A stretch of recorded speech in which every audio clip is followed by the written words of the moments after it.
وتعالى في القرآن المجيد والفرقان الحميد.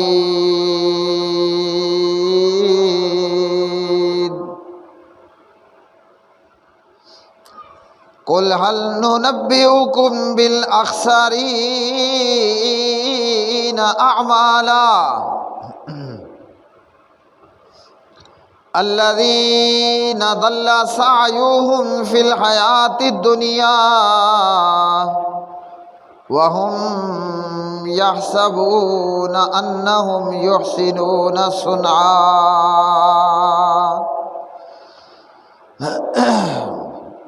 وعن عائشة رضي الله تعالى عنها قالت قال رسول الله صلی اللہ علیہ وسلم من عمل عملا لیس علیہ امرنا فہو رد. اللہم صلی علی محمد وعلی آل محمد کما صلیت علی ابراہیم وعلى آل إبراهيم إنك حميد مجيد. اللهم بارك على محمد وعلى آل محمد كما باركت على إبراهيم وعلى آل إبراهيم إنك حميد مجيد. رب اشرح لي صدري ويسر لي أمري واحلل عقدة من لساني يفقهوا قولی.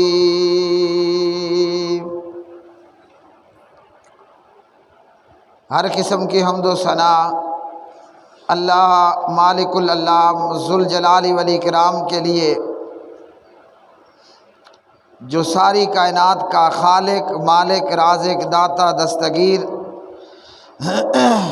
بے شمار درود و سلام نبی مکرم رسول محترم امام اعظم قائد اعظم خاتم الانبیاء والمرسلین جناب محمد الرسول اللہ صلی اللہ علیہ وسلم کی مبارک ذات پہ، جنہیں اللہ سبحانہ و تعالیٰ نے ساری کائنات کے لیے، تمام عالمین کے لیے رحمت بنا کر مبعوث فرمایا. شعبان کا مہینہ، 15 شعبان کی رات اور پھر 15 شعبان کا دن، اللہ وحدہ لا شریک نے جن و انس کو اپنی عبادت کے لیے پیدا فرمایا، اور اللہ وحدہ لا شریک اس سلسلے میں ارشاد فرماتے ہیں سورۃ الذاریات پارہ نمبر 27 میں، وَمَا خَلَقْتُ الْجِنَّ وَالْإِنسَ إِلَّا لِيَعْبُدُونَ. فرمایا اللہ رب کائنات نے کہ میں نے انسان کو اور حضرات جنات کو پیدا فرمایا، اور ان کی پیدائش کا اور تخلیق کا مقصد کہ یہ میری عبادت کریں. اللہ پروردگار کی عبادت ہر وہ چیز کرتی ہے جو آسمانوں میں ہے اور زمین میں ہے. وَلِلَّهِ يَسْجُدُ مَن فِي السَّمَاوَاتِ وَالْأَرْضِ.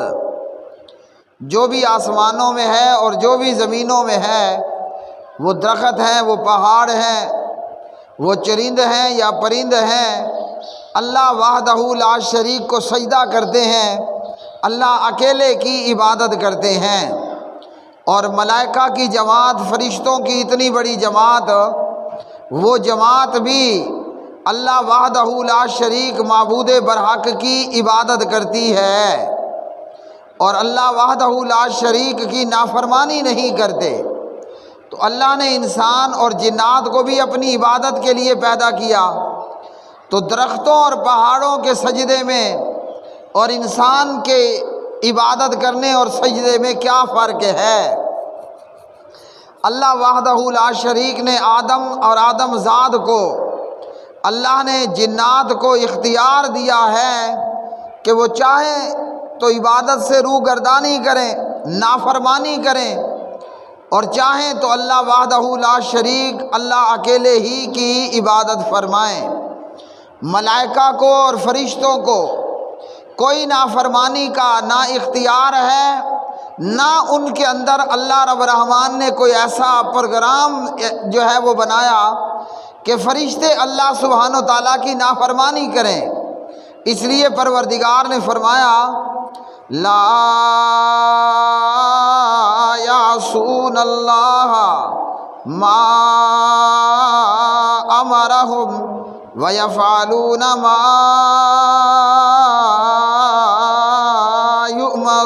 یؤمرون۔ ملائکہ کی جماعت ایک ایسی جماعت ہے کہ وہ اللہ رب الرحمن کی نافرمانی نہیں کرتے۔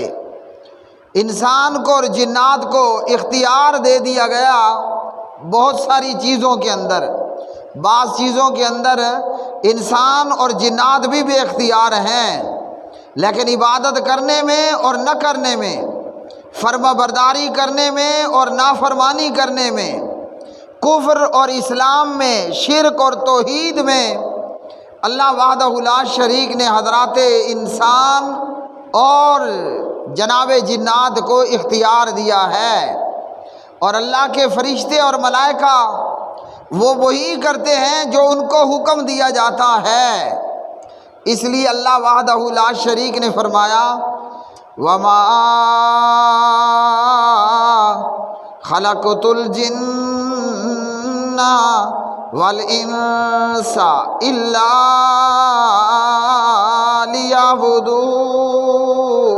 لیعبدون، کہ میں نے جنات کو اور انسانوں کو اپنی عبادت کے لیے پیدا فرمایا ہے۔ اور پیارے بھائیوں، جو اللہ سبحانہ و تعالیٰ کی عبادت سے روگردانی کرے گا، اللہ نے مجرموں کے لیے جہنم بنائی ہے، اور جو اللہ سبحانہ و تعالیٰ کی فرما برداری کرے گا تو اللہ وحدہ لا شریک نے اپنے فرما بردار بندوں کے لیے جنت کے باغات بنائے ہیں۔ اور یہ بھی ہمیں یاد رکھنا چاہیے اور ضرور یاد رکھنا چاہیے کہ اللہ کے ہاں فرما بردار اور نافرمان، مجرم اور فرما بردار یہ دونوں برابر نہیں ہو سکتے۔ افنجعل المسلمین کالمجرمین، جیسے اندھا اور آنکھوں والا برابر نہیں ہو سکتا۔ قل هل يستوي الأعمى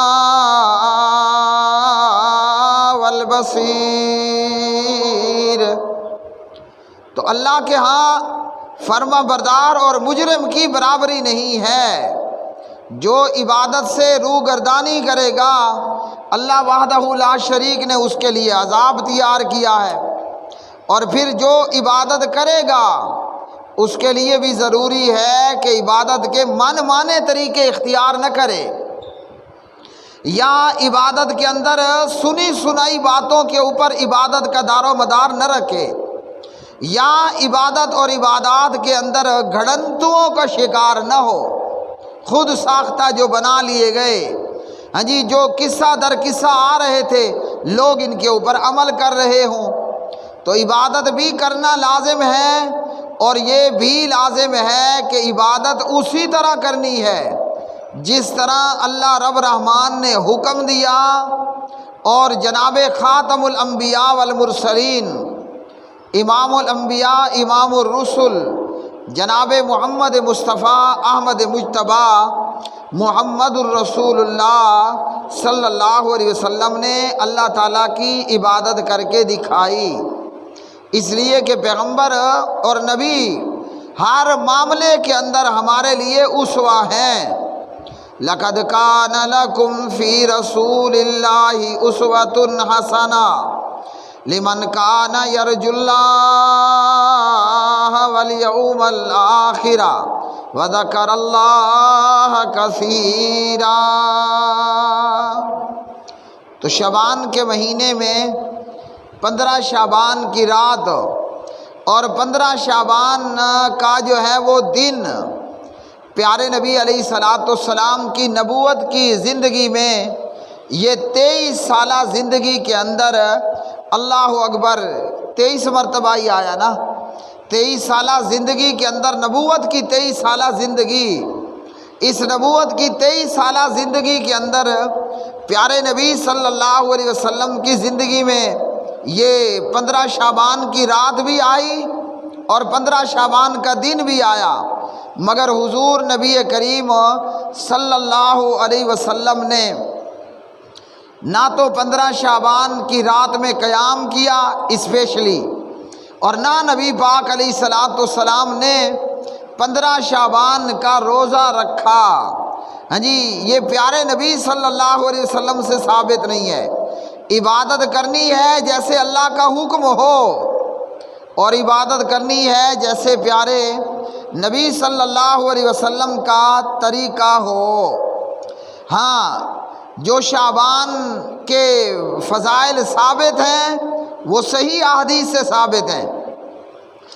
15 شعبان شب برات اور اس کے روزے میں جو بھی روایات بیان کی جاتی ہیں، سب کی سب روایات موضوع روایات ہیں یا انتہائی درجے کی ضعیف جداً روایات ہیں، جن سے یہ ہرگز ثابت نہیں ہوتا کہ 15 شعبان میں بندہ شب برات منائے، پوری رات عبادت کرے اور دن کا روزہ رکھے۔ شعبان کے حوالے سے حضرت عائشہ صدیقہ طیبہ طاہرہ رضی اللہ تعالی عنہا کی یہ روایت کہتی ہیں، کان احب الشہور الی رسول اللہ صلی اللہ علیہ وسلم ان یصومہ شعبان ثم یصلہ برمضان۔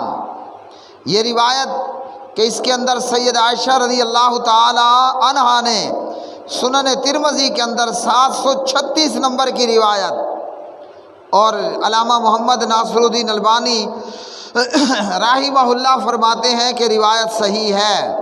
تو کیا فرمایا؟ فرمایا کان احب الشہور الی رسول اللہ، نبی پاک صلی اللہ علیہ وسلم کو روزوں کے لیے سب سے محبوب مہینہ وہ شعبان کا مہینہ تھا، اور پھر شعبان کے بعد نبی پاک صلی اللہ علیہ وسلم رمضان المبارک کے روزہ رکھا کرتے تھے۔ تو اس حدیث سے یہ معلوم ہوا کہ شعبان کے مہینے میں نبی پاک صلی اللہ علیہ وسلم نے زیادہ روزے رکھے، لیکن شب برات نام کی کوئی رات منائی ہو یا 15 شعبان کا اسپیشلی روزہ رکھا ہو، یہ پیارے نبی علیہ الصلوۃ والسلام سے ثابت نہیں ہے۔ آپ صلی اللہ علیہ وسلم نے اس طرح کا کوئی روزہ نہیں رکھا ہے۔ سید عائشہ رضی اللہ تعالی عنہ کہتی ہیں، ما رأیت النبی صلی اللہ علیہ وسلم فی شہر اکثر صیاما منہ فی شعبان کان یصومہ الا قلیلا بل کان یصومہ کلہ۔ جامع ترمذی حدیث نمبر 736، پہلی روایت سنن نبی داؤد میں حدیث نمبر 2431۔ فرمایا کہ میں نے نبی پاک صلی اللہ علیہ وسلم کو شعبان سے زیادہ کسی مہینے میں روزے رکھتے ہوئے نہیں دیکھا۔ آپ شعبان میں روزہ رکھتے تھے سوائے چند ایام کے، بلکہ آپ پورے مہینے میں ہی روزہ رکھتے تھے۔ اور یاد رکھیے کہ رمضان کے علاوہ لگاتار مہینہ بھر روزہ رکھنا پیارے نبی علیہ الصلوۃ والسلام نے منع فرمایا۔ ہاں، نبی پاک علیہ الصلوۃ والسلام نے ضرور روزہ رکھا، لیکن آپ نے فرمایا مجھے تو کھلایا بھی جاتا ہے اور پلایا بھی جاتا ہے۔ اسی طرح رمضان کے حوالے سے ایک اور حسن درجے کی روایت، اسامہ بن زید رضی اللہ تعالی عنہ اس حدیث کے راوی ہیں۔ پیارے نبی علیہ الصلاۃ والسلام نے فرمایا ذاک شہر، یہ وہ مہینہ ہے کہ اس مہینے میں لوگ جو ہیں وہ غافل ہو جاتے ہیں۔ یہ مہینہ جو رجب اور رمضان کے بیچ میں شعبان کا مہینہ ہے، لوگ اس مہینے میں غافل ہو جاتے ہیں، حالانکہ وَهُوَ شَهْرٌ تُرْفَعُ فِيهِ الْأَعْمَالُ إِلَىٰ رَبِّ الْعَالَمِينَ۔ اللہ اکبر۔ فرمایا یہ وہ مہینہ ہے کہ اس مہینے میں اعمال جو ہیں وہ اللہ رب العالمین کی طرف اٹھائے جاتے ہیں۔ وَأُحِبُّ أَن يُرْفَعَ عَمَلِي وَأَنَا صَائِمٌ، فرمایا میں یہ پسند کرتا ہوں کہ میرے اعمال اللہ کی جناب میں اٹھائے جائیں اور اس حال میں کہ میں روزے کی حالت میں ہوں۔ تو اس حدیث میں ہمیں کیا معلوم ہوا؟ سنن نسائی حدیث نمبر 2357، حسنہ الالبانی رحمہ اللہ۔ اس حدیث میں ہمیں معلوم ہوا کہ بندے کو چاہیے کہ شعبان کے مہینے میں زیادہ روزہ رکھے۔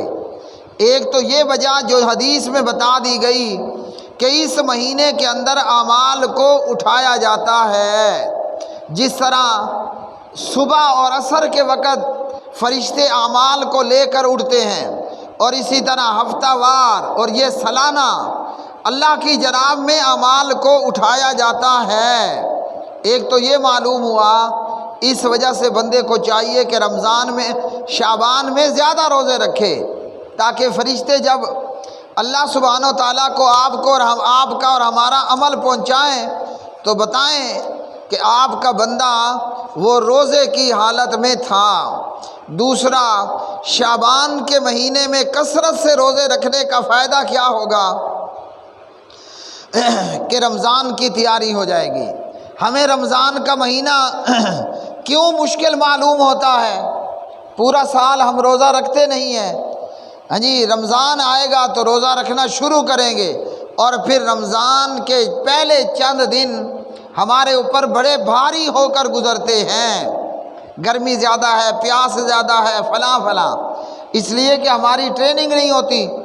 اگر بندہ شعبان میں زیادہ روزے رکھ لے تو رمضان کا روزہ رکھنا اس کے لیے کوئی مشکل نہیں ہوگا۔ وہ مہینہ پہلے ہی ٹریننگ اور تربیت رمضان کے لیے لے چکا ہوگا۔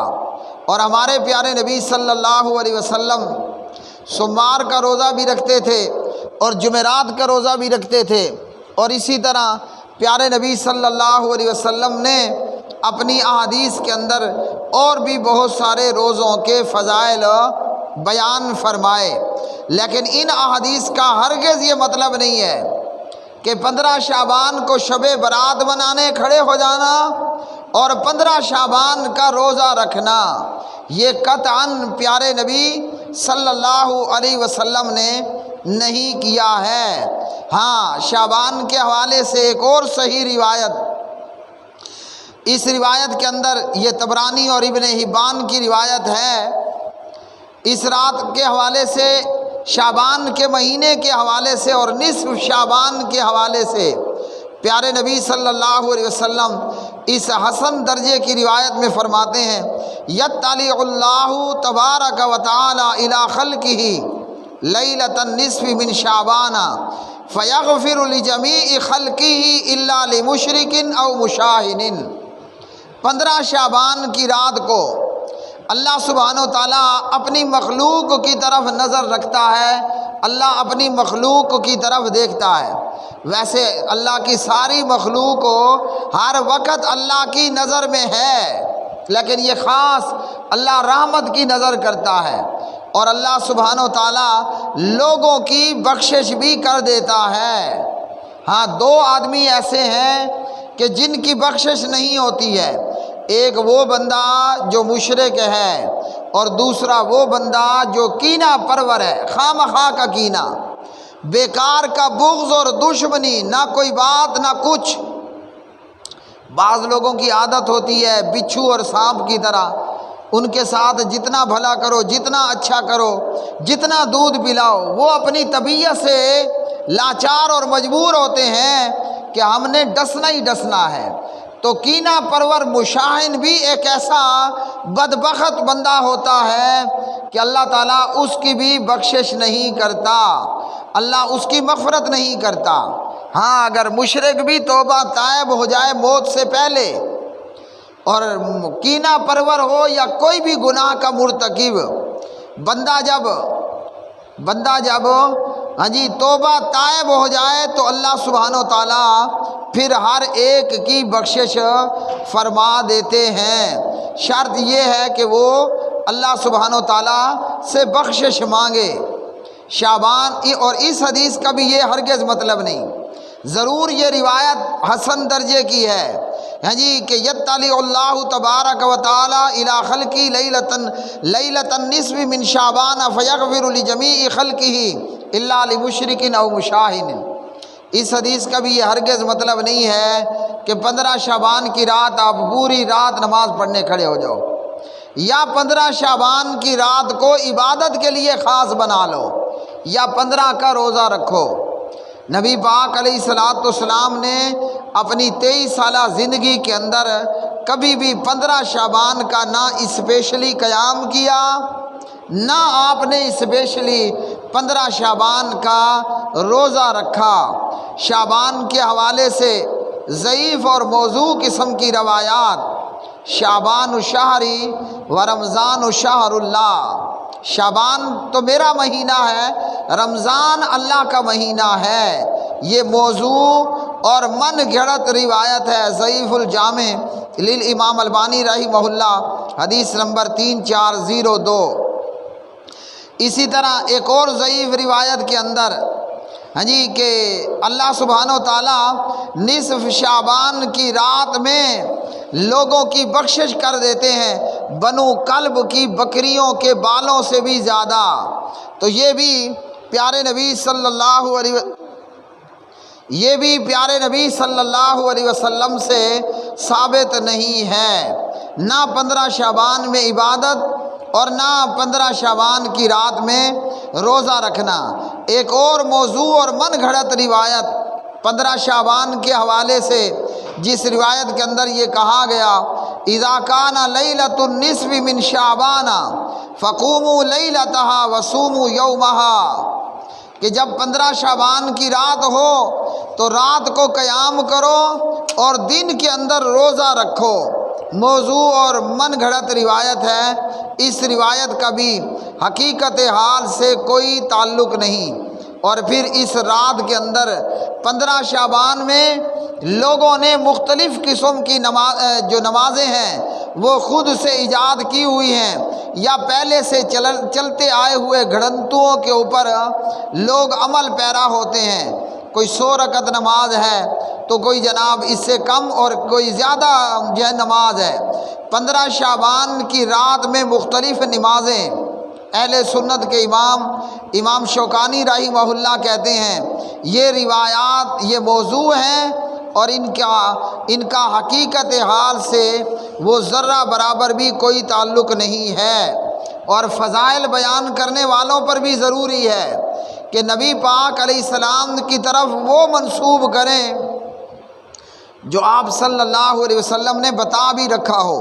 اگر کوئی جھوٹ موٹ کو نبی پاک صلی اللہ علیہ وسلم کے ذمے لگائے گا تو اللہ کی جناب میں سزا پائے گا، اس لیے کہ پیارے نبی صلی اللہ علیہ وسلم نے صحیح بخاری کی 109 نمبر روایت میں فرمایا من یقل علیہ ما لم اقل فلیتبوأ مقعدہ من النار، جس نے میری طرف وہ بات منسوب کی جو میں نے نہیں کہی اسے اپنا ٹھکانہ جہنم بنا لینا چاہیے۔ اور اللہ سبحانہ و تعالیٰ نے ایسے لوگوں کے متعلق کیا فرمایا کہ ان کے اعمال ضائع ہوں گے۔ اگر کوئی مشرک ہے اور کافر ہے اس کے اعمال بھی ضائع، اگر کوئی اعمال اور عبادت بدعات کو بنیاد بنا کر کرے گا ان کے اعمال بھی ضائع ہوں گے۔ قُلْ هَلْ نُنَبِّئُكُمْ بِالْأَخْسَرِينَ أَعْمَالًا قُلْ هَلْ نُنَبِّئُكُمْ بِالْأَخْسَرِينَ أَعْمَالًا، کیا کہہ دیجئے کیا ہم خبر دیں تمہیں زیادہ نقصان پانے والوں کی عملوں کے اعتبار سے۔ الذین ضل سعیہم فی الحیات الدنیا، الذین ضل سعیہم فی الحیات الدنیا، وہ لوگ کہ ضائع ہو گئی ان کی کوششیں دنیا کی زندگی میں۔ وَهُمْ يَحْسَبُونَ أَنَّهُمْ يُحْسِنُونَ صُنْعًا، وہ سمجھتے یہ رہے کہ وہ بڑے اچھے کام کر رہے ہیں۔ تو اس لیے پیارے بھائیوں، عبادت کرنا بھی لازم ہے، مگر شرط ہے کہ عبادت اللہ کے حکم مطابق ہو اور نبی پاک صلی اللہ علیہ وسلم کی سیرت پاک کے مطابق ہو۔ 15 شعبان میں رات کا قیام اور اسپیشلی 15 شعبان کا روزہ، یہ پیارے نبی علیہ الصلاۃ والسلام کی سنت نہیں ہے، نہ قولاً نہ فعلاً نہ تقریراً، بلکہ اس کا دار و مدار ضعیف جداً اور موضوع اور منکر قسم کی روایات پر ہے، جبکہ عبادت کے لیے صحیح اور حسن درجے کی روایات کا ہونا لازمی ہے اور ضروری ہے۔ اللہ وحدہ لا شریک سے دعا ہے کہ پروردگار ہم سے راضی ہو جائے اور ایسے کام کرنے کی توفیق عطا فرمائے جن سے اللہ رب الرحمن کی خوشنودگی حاصل ہو۔ اقول قولی ھذا